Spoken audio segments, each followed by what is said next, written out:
Salam anti korupsi. Pada kesempatan ini kita membahas mengenai korupsi yang terjadi karena disebabkan kekuasaan, kewenangan, ya, akibat jabatan yang diduduki oleh seorang pejabat membuat mereka larut dalam korupsi. Alih-alih melayani masyarakat, yang terjadi adalah bagaimana memutar otak ataupun pikiran mereka supaya mendapatkan uang yang banyak dari korupsi. Sehingga kita sering mendengar ada istilah aji mumpung. Kapan lagi?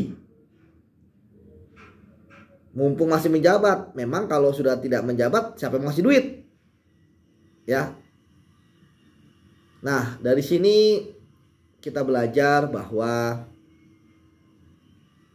menduduki suatu jabatan itu sangat penting bagi seseorang karena terkait dengan mungkin dia merasa berprestasi, merasa mampu, ya, berhasil lolos, ya, dalam seleksi gitu kan, atau lelang jabatan, ya, dan karena memenuhi syarat-syarat administrasi.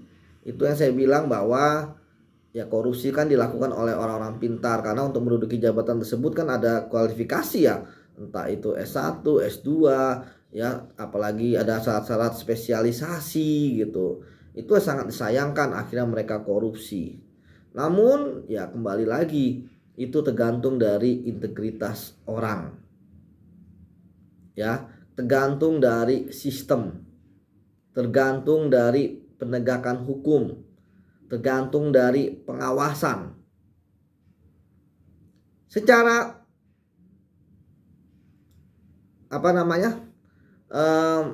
secara ini, ya, secara logika sebenarnya orang itu tidak mau korupsi karena korupsi itu jahat, ya. Tapi mereka juga butuh uang. Nah, disitulah pikiran-pikiran jahat mereka kemudian muncul, ya. Bagaimana mereka terima duit dari vendor, dari orang yang ngurus izin, ya. Bagaimana mereka manipulasi laporan keuangan, kwitansi, ya, menerima gratifikasi, ya, melakukan perbuatan curang, meras, ya. Intinya adalah bagaimana mendapatkan uang. Yang tentu uang ini ya ada juga dikasih ke atasannya, ada juga dikasih teman sejawat, ada juga dikasih ke bawahan, tapi ya tentu dia akan mendapatkan bagian lebih banyak. Nah, bagaimana korupsi ini kemudian membuat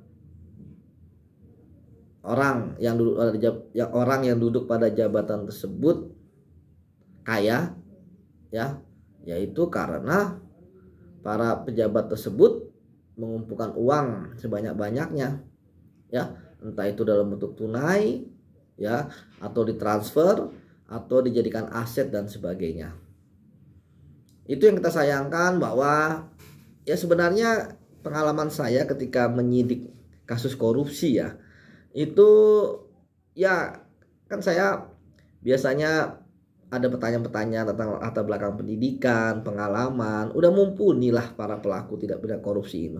Masalah pendidikan nggak bisa dipungkiri, pengalaman, woi jangan salah gitu kan. Namun akhirnya kembali ke masalah personal, ya, bahwa itu yang kita sayangkan. Sebenarnya mereka itu sebenarnya aset, ya. Mereka kuliah dari kampus-kampus yang bagus, baik dalam maupun luar negeri gitu kan. Pengalaman mumpuni, mungkin ada spesialisasi pekerjaan yang mereka bisa, namun akhirnya tergiur oleh uang, ya, tergiur untuk korupsi. Disitulah makanya kita berharap bahwa para pejabat negeri kita itu jangan korupsi, gitu. Para pejabat negeri kita menjalankan amal dengan baik. Idealis memang, tapi itu yang harus dilakukan.